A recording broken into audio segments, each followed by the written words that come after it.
10-cu suala baxırıq. Sükünət halından bərabər təcili hərəkətə başlayan cisim bütün yola sərf etdiyi zamanın axırıncı 1/4-də 70 metr yol gedir. Bütün hərəkət müddətində cismin getdiyi yolu hesablayın. Baxın, belə bir xəyali situasiya yaradaq ki, bizim üçün daha rahat olsun. Son 1/4 demir. Deyirəm ki, müəyyən bir yoldur. 1, 2, 3, 4 hissəyə ayırıram. Baxın, bizim bu son 1/4 hissəmiz 70 metrdir. Amma biz bilmirik ki, bu 4-dən 3-ü nə qədərdir. Burada yazıram x. X-a bənzəmədir, x. Baxın, bu nöqtədə başlanğıc nöqtə həmin o sükünət halıdır. Yəni V0 0-a bərabərdir. Bizim də bərabər təcili hərəkət üçün düsturumuz var ki, S bərabərdir V plus V0 bölünsün 2 vurulsun T düsturumuz var. İndi mən burada V0-ı 0 götürürəm. Niyə görə? Çünki cisim sükünətdən başlayır. V0-ı 0-a bərabər edirəm. Qalır S bərabərdir VT bölünsün 2. Deməli, S bərabər oldu. V vurulsun T bölünsün 2. Və baxın, bu hissə, bu S-in yerinə X qoya bilərik. X qoysam əgər, buranı təmizləyim.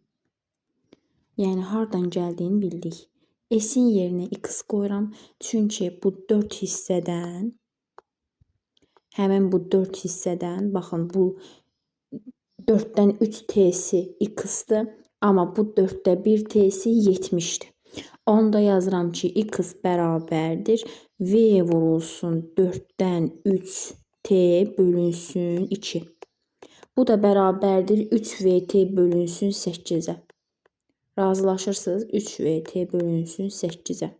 İkinci halda isə bu 70 metrlik yolda bir də ümumi götürə bilərik. X, bir də baxın, bu ümumi hissə nəyə bərabərdir? X plus 70-ə. Baxın, X plus 70-ə bərabərdir bu ümumi hissə. Mən anda deyə bilərəm də, X plus 70, S-in yerinə qoyuram. 70 bərabərdir. Sürəti yenə bilmirik, amma burada ümumi hissə T-dir. Eləmi? Yəni, ümumi yol tam T-yə bərabərdir ki, biz ona 4/3-ü və 4/1-i olaraq bölmüşük. 4/3-ü və 4/1 olaraq bölmüşük. İndi V vurulsun T bölünsün 2-də buradan qeyd edirəm. Buradan tapıram ki, mənim VT, baxın, gətirək burada bu hissədən VT-ni tapsam, birinci yazdığım tənlikdən. VT bərabər olacaq 8x bölünsün 3-ə. VT bərabər olacaq 8x bölünsün 3. Bunu yadda saxladım. Bu hissədə də x plus VT bölünsün 2 idi. İndi gətirib VT-nin yerinə 8x bölünsün 3-ü qoya bilərəm. X plus 70 bərabərdir. 8x 3 düşür aşağı, vurulur 2 olur 6. 6-ya bərabər oldu. Buradan 8x bərabərdir. 6x üstə gəlinsin 420. Buradan tapırıq ki, 2x bərabərdir 420. X bərabərdir 210. Deməli, baxın, bu hissəni tapdım 210. Ümumi yol nə qədərdir? 210 plus 70. 280 eləyəcək cavabımız. C variantı. Sonra gəlirəm 11-ci sual izahına. Avtomobil 300 kilometrlik yolun 1/3-ni 1/2 saata, yolun qalan hissəsinin yarısını 1/6 saata gedir. Bütün yolda orta sürət 50 km bölünsün saat olarsa, 3-cü hissəni avtomobil nə qədər müddətə gedər? Gəlin əvvəlcə ümumi T-ni tapaq. T bərabərdir ümumi S bölünsün V. Ümumi S-imiz 300 kilometrdir. Ümumi V-imiz, yəni orta sürətimizi verib 50. Buradan tapıram ki, bizim T-miz 6-ya bərabərdir. Ümumi T 6-dır. İndi, əgər ümumi T 6-dırsa, baxın, 1/2 saatımız burada var, 1/6 saatımız burada var. Amma qalan o zamanı istəyir ki, ümumi getmək üçün bir dilim də var da, zaman dilimi də var.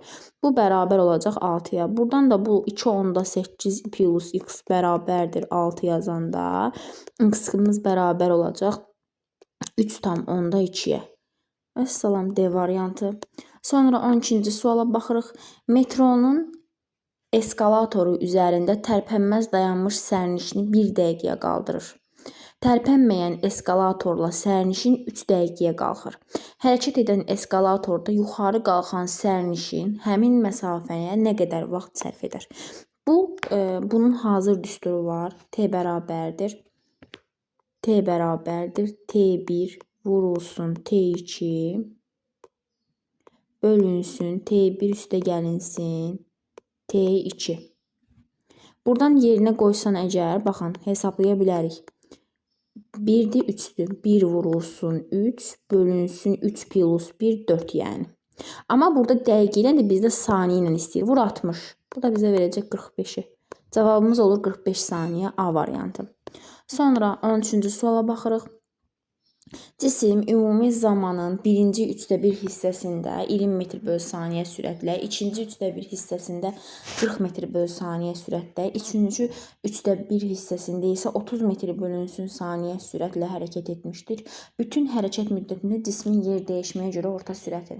Bərabər zamanda və yollar eyni, bir də zaman eyni olanda bizim xüsusi orta sürət düsturlarımız var ki, hansı ki zamanı eyni olanda 2/1 üçün V1 plus V2 bölək 2, 3/1 üçün V1 plus V2 plus V3 bölünsün 3. Bu kimi düsturlarımız var. Məncə hər kəsin yadına düşdü.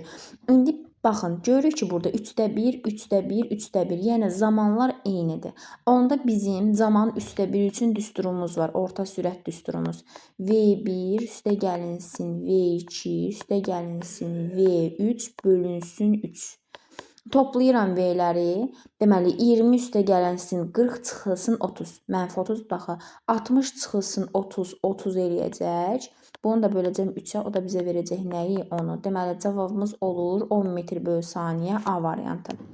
14-cü suala baxıram. Düzxətli bərabər yavaşlayan hərəkət edən cisim sürətini 30 metr yolda 4 dəfə azaldıb.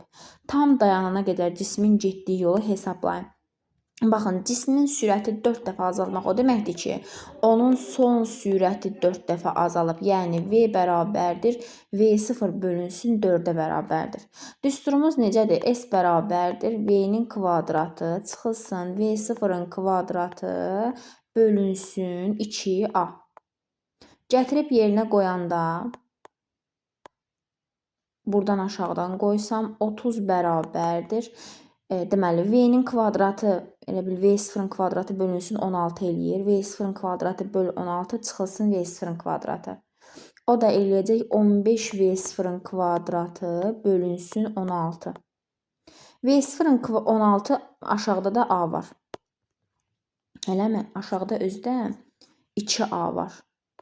2A.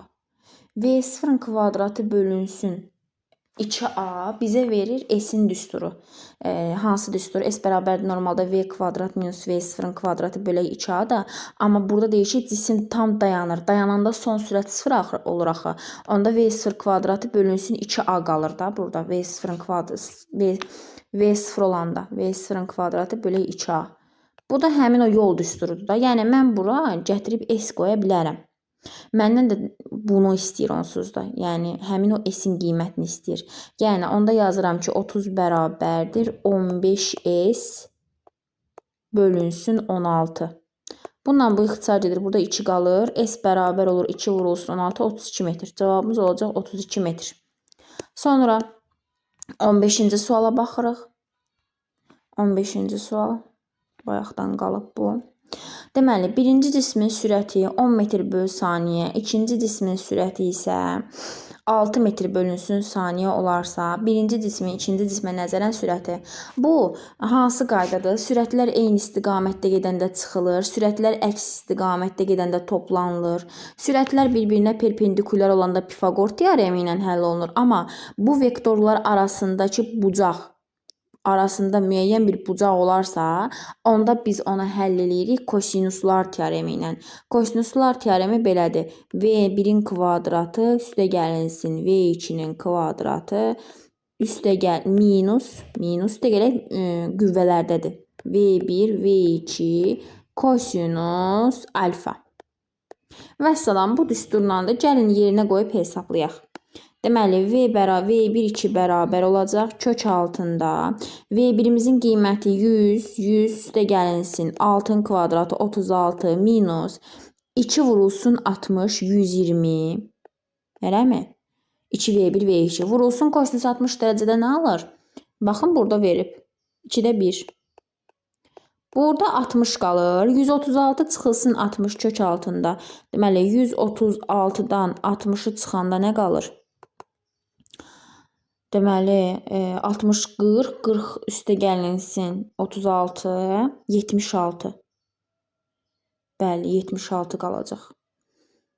O da kökün altından necə çıxsa. Burada hesablasaq, hansı ən qısa variant budur ki, hansı cavab kök altında 76, onun üçün kvadratı vermir, 7. Bunlar hamısı deməli tam ədəddir. Bir dənə burada Y variantı qalır ki, bu tam ədəd deyil, yəni 76 deyil. Digər hamısı kök altından tam ədəd çıxarırlar. 16. İki cismin sürətinin proyeksiyasına zamandan asılılıq qrafiki verilmişdir. Müşahidəyə başlayan anda cisimlər arasındakı məsafə S0 olarsa, x0 1 minus x0 2 S0'dır. Yəni, bunlar arasındakı məsafə. Deməli, bunlara uyğun olan qrafiki çəkin. Baxın, birinci cisim və ikinci cisimdə hər ikisi düz xətli bərabər sürətlə hərəkət edir. Amma birinci cisim x oxu istiqamətində bərabər sürətlə hərəkət edir. İkinci cisim x oxunun əksi istiqamətində bərabər sürətlə hərəkət edir. Və bu cisimlər arasındakı məsafə də S0'dır. Deməli, bunlar həmin o məsafə S0'dan asılı olaraq, yəni tutaq ki, bu nöqtədədirlər, yəni bu nöqtədədirlər. Biri, həmin o birinci cisim, x oxu istiqamətidir bura. X oxu istiqamətində V1 sürəti ilə gedir. Baxın, bu istiqamətdə. Bir də bu x1 cismidir. X2 cismi isə x oxunun əksi istiqamətində hərəkət edir. Amma bu cismin sürətlərinin qiymətləri də eyni deyil. Məsələn, cisimlər arasında müəyyən qədər məsafə də var və eyni zamanda cisimlərin də birinin sürəti müsbətdir, birinin sürəti mənfidir. Yəni, bu cisimlər arasındakı həmin o məsafə getdikcə artacaq. Yəni, siz düşünün də, elə bil ki, iki dənə dostsunuz, iki dost, biri məsələn sağa gedir, digəri də sola hərəkət edir. Lap bunlar fərqli sürətlə hərəkət eləsələr də, eyni sürətlə hərəkət eləsələr də, zaman keçdikcə onlar arasındakı məsafə artacaq. Yəni, onlar bir-birindən uzaqlaşmağa başlayacaq. Ona görə də cavabımız D variantına uyğun gəlir. 17-ci sual. Düzxətli hərəkət edən cismin sürətinin modulunun zamandan asılılıq qrafiki verilib. Cisim 1-ci saniyədə 2 metr yol gedərsə, 3-cü saniyədə nə qədər yol gedər? Buradan bəllidir ki, qrafikin özündən bu bərabər sürətli hərəkət deyil, bərabər təcilli hərəkətdir. Yəni, bizim S bərabərdir VT düsturu ilə işimiz yoxdur. Və bizə deyir ki, 1-ci saniyədə 2 metr yol gedir. Yəni, T bərabərdir 1 olanda bu cismin getdiyi yol 2-dir. S bərabər olacaq 2-yə. Və qrafikdən görürəm ki, mənim V0-ım 0-dır. Yəni, sükunət halından hərəkət eləməyə başlayıb bu cisim. Onda mən S bərabərdir VT bölünsün 2 düsturu ilə gedə bilərəm də. Eləmi? VT bölünsün 2 düsturundan. Tapıram ki, mənim sürətim nə qədərdir? Bax, burada. O da bizə verir 2 bərabərdir V bölü 2. V bərabər olur 4-ə. Baxın, buranı həll eləsəz tapasınız ki, sürət 4-dür. 3-cü saniyədə bu cisim nə qədər yol gedəcək? Amma mən elə bil ki, bərabər sürətli olmadığına görə mən deyə bilmərəm ki, bu cismin sürəti 4-dür, bəli. Amma təcili də gəlin təyin eləyək. Təcili də buradan təyin eləyə bilərik. V0 plus AT. Deməli, V-miz 4-dür, V0-mız 0-dır dedik. 4 bərabərdir, 1 vurulsun A, A da 4-dür. Təcil də 4-dür, dostlar. Bərabər təcilli olduğuna görə bu cismin 3-cü saniyədə də təcili 4 olacaq. Deməli, bizim birinci şərtdən tapmalı olduğumuz nəticə artıq bəllidir. Onu bizə vermişlər ki, təcili təyin eləyək. Məsələn, 3-cü saniyədə getdiyi yol N bərabərdir. A vurulsun, 2N minus 1 bölü 2. A-mız nə qədərdir? Deməli, S-imiz nə qədərdir? Elə onu istəyir bizdən. 4 vurulsun, 2 vurulsun, 3, 6 vur, 5 bölü 2. Bunlar ixtisar gedir. 2 dəfə 5-in eləyəcək 10. Cavabımız olacaq 10 Y variantı. N-in saniyədə gedilən yol düsturundan təyin elədik. 18. Maşın 250 metr yolun ilk 5-də 2 hissəsində 20 metr bölü saniyə sürətlə, qalan hissəsində isə 10 metr bölü saniyə sürətlə hərəkət edirsə, bütün yolda maşının orta sürətini hesablayın. Yəni bu maşının ümumi deməli 250 metr yolu var. 5-dən 2-sini 20 saniyəyə gedib 20 ilə gedibsə, deməli qalan o 5-dən 3-ün, yolun 5-dən 3-ün 10 ilə gedib. İndi bizim orta sürətimizi ümumi necə tapa bilərik? Baxın, ümumi tapsam, buradan bəllidir ki, bu cismin yolları fərqlidir. Yəni yollar eyni deyil. Yollar eyni deyil. Onda V1 plus V2 bölünsün 2 düsturu ilə həll eləsək əgər bizim deməli eyni yollar getsəydi, yol fərqlidir. Ona görə də 2 V1 plus V2 bölə 2 düsturu ilə həll eləsək nə alarıq? 10 üstə gəliniz 20, 30 bölünsün 2, 15. Buradan 15 alırıq. Amma bizim ümumi getdiyimiz yol da var. Yəni S ümumi maşın 250 metr yolun ilk 5-də 2 hissəsində 20 metr bölü saniyə sürətlə, qalan hissəsində isə 10 metr bölü saniyə sürətlə hərəkət etmişdir. Bütün yolda maşının orta sürətini hesablayım deyir bizə. Deməli bu maşın 250 metr yolun 5-də 2 hissəsində 20 metr yol gedib. Gəlin burada biz sürətdə bilmirik, zamanı da bilmirik. T-ni tapaq. Bilirik ki, T bərabərdir. Düsturumuz S bölünsün V-yə bərabərdir. Baxın, T bərabərdir S bölünsün V-dir. Birinci hissədə yolun 5-də 2-sidir. Yəni 5-də 2 S-dir. Onda olacaq 2S bölünsün 5 düşür aşağı. V-imizin qiyməti nə qədərdir? 20 olacaq. Bu da gedir S bölünsün 50 qalır birincidə. Yəni birinci interval T1 yazıram. T2-də də yenə S bölü V-dir. Amma burada 5-də qalan hissəsi, yəni 5-dən 3-üdür. Bu da 3S bölünsün 5 vurulsun. Bu halda sürəti 10-a bərabərdir. 10-dur. Onda burada da yenə bu səfər bu da 3S bölünsün 50-yə bərabərdir. Ümumi T-ni tapa bilərəm da. Ümumi T S bölünsün 50 üstə gələk 3S bölünsün 50. 4S bölünsün 50 olacaq ümumi T-miz. Ümumi T 50-dirsə, bax burada S bəllidir də 250-dir. 4 vurulsun 250 bölünsün 50. Bu da ixtisar gedəndə 5 dəfə 20 eləyəcək. Baxın, T-miz 20-dir.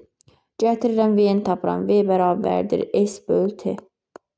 250 bölünsün 20. Bu da bizə nə verəcək? 12,5'i verdi. Cavabım olur 12,5.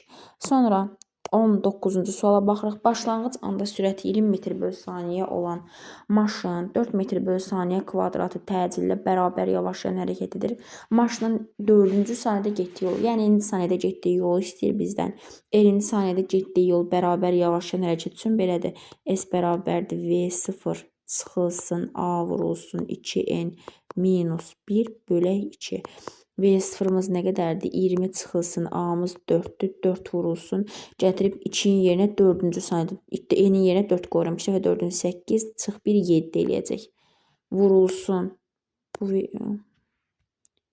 silinmədim. 4 vurulsun 7 bölünsün 2. Bu da ixtisar edir. 2 vurulsun 7 bura 14. 20 çıxılsın 14 nə edir? 6.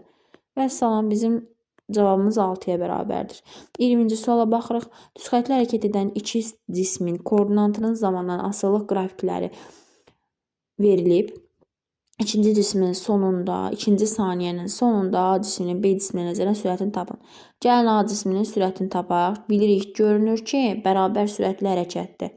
Bərabər sürətli hərəkətdə koordinatın zamandan asılılıq qrafikidir. Belə çıxır ki, onda deməli düsturumuz nədir? X minus X0 bölünsün T. X-ımız nə qədərdir? Sonba 0-dan 10-a gəlib. Yəni 10 çıxılsın 0 bölünsün 2, 5. A cisminin sürəti 5'dir. B cisminin sürəti isə, yenə B cismi də 2 saniyə ərzində sürəti -20-dən 0-a gətirib. -20 çıxılsın 0, yox, V minus V0 son sürət çıx başlanğıc sürət. Yəni 0 minus -20 bölünsün 2. Müsbət 20 eləyir. Müsbət 20 bölü 2 10. Vəssalam. Bizdən də A cisminin B cisminə nəzərən istəyir. Yəni VA çıxılsın VB-ni istəyir. 5 minus 10 bizə verir -5-i. Amma bizdən də modulu istəyir deyə cavabımız olacaq müsbət 5. 21-ci suala baxırıq. İki cismin sürətinin modulunun zamandan asılılıq qrafikləri verilmişdir. Görüşdükdən 2 saniyə sonra ikinci cismin birinci cismə nəzərən sürətini, modulunu hesablayın. Yəni biz bilirik ki, ikinci cisim düz xətli bərabər sürətlə hərəkət etdiyinə görə, yəni bu cismin istəyir 2-ci saniyə, istəyir 6-cı saniyə, bütün zaman intervallarında onun sürəti eyni olacaq. Bərabər sürətlə hərəkət etdiyinə görə onda yazıram ki, V2-mizin qiyməti elə 6-ya bərabərdir. Sonra gəlirəm V1-ə. V1 yəni birinci cisim. Birinci cisim görür ki, bərabər yeyinləşən hərəkət edir. Təcilli hərəkət edir. Yəni burada təcil var. Təcili tapa bilərəm də V minus V0 bölü T-yə görə. Görürəm ki, qrafikdən cisim 4 saniyə ərzində sürətini 0-dan 6-ya artırıb. Yəni sürət dəyişməsi 6-dır. 6 bölək 4. Bu da verir 1,5. Bizim təcilimiz 1,5-ə bərabər imiş. Deməli, təcil 1,5-ə bərabərdirsə, düsturum nədir? V bərabərdir V0 plus AT-dir də yeyinləşən hərəkət etdiyinə görə. Buradan bərabərdir dostlar. Biz əslində görürük ki, cisim zamanın 0 anında başlanğıc sürəti 0-dır. Amma bizə deyir ki, görüşüblər. Görürəm ki, bu cisimlər baxın, sürətləri burada 4-cü saniyənin sonunda sürətləri eyniləşib, bərabərləşib. Yəni, özdə bunlar başlanğıc nöqtədən hərəkət eləməyə başlayıblar. Deməli, bu cismin, baxın, bu nöqtədə sürəti 6-dır. Yəni, başlanğıc sürəti 6-dır. Yəni, V0 bərabər olacaq 6-ya, 0-a yox, 6 plus 1,5 vurulsun. Cismin görüşəndən 2 saniyə sonra düşür 6-cı saniyə. Vuraq 6. Bu da nə eləyəcək? 6 üstə gələnsin. 1,5-i vuranda 6-ya 9. 9-un üstə 6 gələndə nə eləyir? 15 metr bölü saniyə. Deməli, birinci cismin də sürəti 15-dir. Bizdən ikincinin birinciyə fərqini istəyir. Yəni, V2 çıxılsın V1 istədiyinə görə yazırıq ki, 6 çıxılsın 15. O da nə eləyəcək? -9. Modul istəyir deyə müsbət 9 götürəcək cavabı. 22-ci sualda nə deyir? 22-ci sualda deyir ki, cismin ümumi hərəkət zamanının birinci 5də 1 hissəsində 20 metr bölü saniyə, 5də 3 hissəsində 10 metr bölü saniyə. Qalan o nə qədər qaldı? 5də 1 qaldı da. 5də 3 plus 5də 1, 5də 4 eləyir. Tam 5də 5 eləməlidir. 5də 1-ində də 30 metr bölü saniyə imiş. Gəlin onda əvvəlcə S-ləri tapaq. Bilirik ki, S bərabərdir VT-dir. Baxın, bizim S1-imiz, yenə V1-imiz nə qədərdir? 20 vurulsun. T-imiz də 5də 1 T-dir. Yəni, T bölü 5-dir. S2-miz də eyni şəkildə 20, 10-a bərabərdir sürət. 10 vurulsun 5də 3-ü, yəni 3T bölünsün 5-i. S3-də isə yenə 5də 1 idi də, amma burada sürət 30-dur. 30 vurulsun T bölünsün 5. Bunları ümumi toplayanda bizim ümumi yolumuz nə eləyəcək? Deməli, 20T, 30T, 30D, 80T bölünsün 5-ə. Yəni, 16T-yə bərabər imiş da. Ümumi T-imiz deyil, T-lərin cəmidir. Yəni, 1T-dir. Sürət də S ümumi böl T ümumidir. Yəni, 16T bölünsün T. Buradan da cavab eləyəcək 16 və salam. 23-cü suala baxıram. 23-cü sualda cisim bərabər təcillə hərəkət edərək 120 metr yol gedir.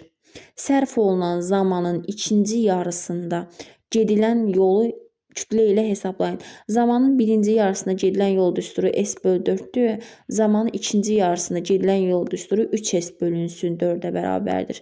3 vurulsun 120 bölünsün 4. Bu da yuxarıda 30 eləyir. 30, 30, 90 eləyəcək cavabımız. Bu qayda sualdır. Kitabda zamanın birinci yarısı və ikinci yarısında gedilən yolun düsturları qeyd olunub.